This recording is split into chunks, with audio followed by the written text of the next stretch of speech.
Қазір сабақта Teams арқылы қалай жазу керек екенін көрсетемін. Бірінші Teams'қа кіргенде осылай сыныптар тұрады. Сыныптарды маған керек сыныпты таңдаймын. Мысалы 8-ші Б сыныбы, алгебра сабағы. Енді осы жерде сабақты бастау үшін встречаны басам. Встречаны басам. Сосын мына жерде присоединиться.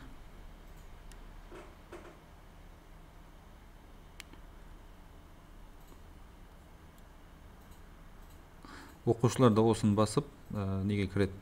Сабаққа кіреді, присоединиться басып сабаққа қосылады. Содан кейін немесе кірмей қалған оқушылар болса, мына жерден басып шақыруымызға болады. Сосын запись жасау үшін мына жерде 3 нүкте тұр үстінде, соны басамыз. Сол жерде начать запись деген тұр. Начать записьті бастақ, запись басталды. Ал белгі сол запистің белгісі. Сабақ басталғаннан кейін енді сабағымды түсіндірем, экранмен бөлсем, поделиться экран. Енді мен есебімді шығарайын. X квадрат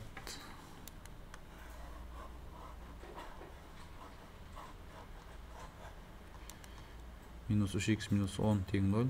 Жіктеу үшін x минус 5, x плюс 2 тең 0, x тең 5, x тең минус 2. Есебімді шығардым, сабағымды түсіндірдім. Сосын қайттан Teams'қа барам. Дағы 3 нүктені басып, остановить записьті басуыма болады.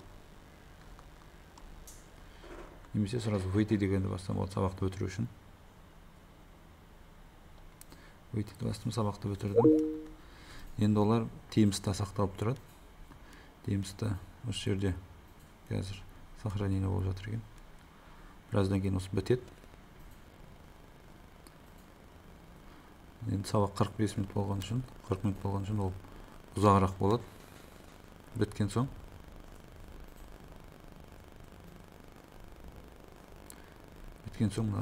сабақтың үстінен бастақ болады. Сабақтың үстінен басамыз. Браузерді ашады сол сабақты, видеосын. Енді осы жерден ссылкасын копировать оқушыларға жіберуімізге болады. Сабақтың видеосын осылай жіберуімізге болады. Немесе загрузка жасап, осы арқылы даунлоад арқылы загрузка жасап алып, YouTube каналға салуымызға болады.